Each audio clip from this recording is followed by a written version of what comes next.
Bismillahirrahmanirrahim. Alhamdulillah wassalatu wassalamu ala ashrafil anbiya'i wa imamil mursalin sayyidina Muhammad sallallahu alaihi wasallam wa ba'd. Ndugu yangu mtazamaji na mfuatiliaji popote pale ulipo, nikukaribishe tena kwa mara nyingine katika muendelezo wa darasa zetu. Karibu sana na usiache kusubscribe channel. Leo kwa uwezo wa kijalali Allah tutaweza kuelezea kuhusiana na usiri wa namba katika mafanikio.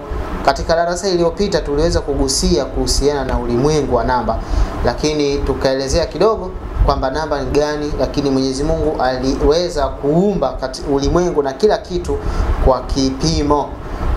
Na kipimo hiko kibimaana ni namba au ni hesabu. Unaona? Lakini pia na wana wa sayansi namna ambavyo wanavyofanya na walivyofanya mambo makubwa katika ulimwengu kwa usiri wa namba. Leo tutazungumzia kwa kifupi kuhusiana na namba moja. Namba moja ndiyo kitu cha kwanza na ndio kitu kinachoanza. Hawezi ukaweza kufika idadi ya namba 10 au 100 au 1000 au kuendelea bila kuanza na moja. Hii moja ni nini? Hii namba moja, ndugu yangu, ndiyo mfalume wa namba zote kabisa. Hii namba moja ndiyo kiongozi wa namba zote. Kila namba ina uzito wake, lakini ndio hivyo, kila aliyekuja baada ya aliyetoka, basi huyo aliyetoka anakuwa ni kiongozi na ndio aliyetangulia. Na aliyetangulia siku zote ana mambo mengi sana na anajua mengi sana, vitu vingi. Sasa ndugu yangu, namba moja hii ni namba ambayo namba ina usiri ndani yake kama tulivyotangulia kusema. Lakini pia kila mmoja kama tulivyozungumza kwamba kila mmoja ana namba yake maalum. Kila mmoja ana namba yake maalum. Na hiyo namba yako utaijuaje? Tukasema kwamba majina yote huwa yameundika kutokana na herufi. Na herufi hiyo, kila herufi inakuwa ina uzito katika namba. Unaona? Sasa katika namba kila mmoja anakuwa na namba yake kutokana na hali ilivyo.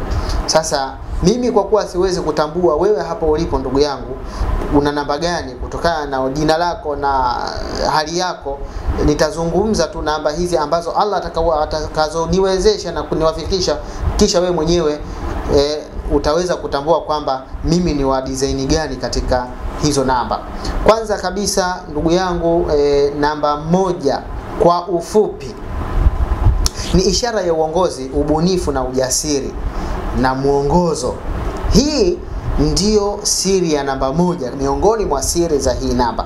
Katika mafanikio, namba hii ndugu yangu huwakilisha watu wanaochukua hatua.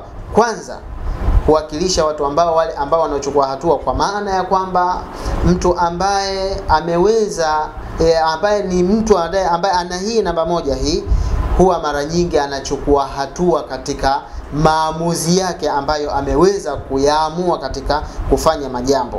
Wanaamini katika ndoto zao, hakuna kushindwa watu ambao ni watu wa namba moja. Lakini namba moja ni uongozi wa ndani kabisa. Mafanikio ya namba moja ndugu yangu yanatokana na uwezo wa kujiongoza bila kusubiri motisha au kushauriwa au kuona kiigizo kutoka kwa mtu mwingine. Watu wa namba moja au watu ambao wana bahati ya hii namba moja huwa wako katika hali ya namna hiyo. Lakini uamuzi na kuchukua hatua.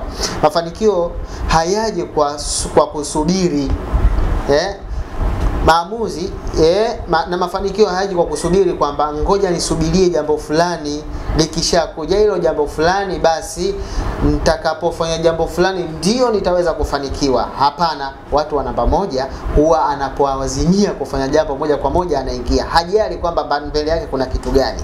Hawa ndio watu wenye tabia hii namba moja. Lakini uamuzi na hatua ndio kama hivyo, ubunifu na kuwa wa kipekee.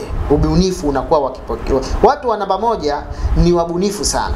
Allah subhanahu wa ta'ala automatically amejalia hii namba moja, kama tulivyosema kwamba ndio hizi nyingine namba zilizokuja baada ya namba moja. Watu ambao wana bahati ya hii namba moja kwanza ni wabunifu, wenye uwezo na mawazo na wazo la kipekee au njia mpya ya kufanya mambo. Unaona, hao ni watu wa namba moja. Mafanikio yao yanatokana na kutoiga mahala pengine. Wao wenyewe tu wameona kwamba hapa tukifanya jambo fulani mambo ni super, lakini pia ni watu ambao wana uvumilivu na kujitegemea. Hawahitaji sapoti kwamba lazima aingie mtu fulani aweze kuingiza sapoti au anisapoti. Hiyo itokee tu automatically, lakini wao wenyewe huwa wanakuwa ngangari katika kuyafanya mambo yao. Kwa kifupi, siri ya namba moja ya mafanikio ya namba moja ni uamuzi, lakini ujasiri na kujituma na uongozi binafsi. Haingoji fursa ije, kisha ikishakuja hiyo fursa ndio mafanikio yanaweza kuwepo ndani yake. Hao ni watu wa namba moja. Je, namba mbili nani? Katika darasa ijayo biidhnillahil karimu tuwe pamoja. Wassalamu alaikum wal afwa minkum wa minkunna.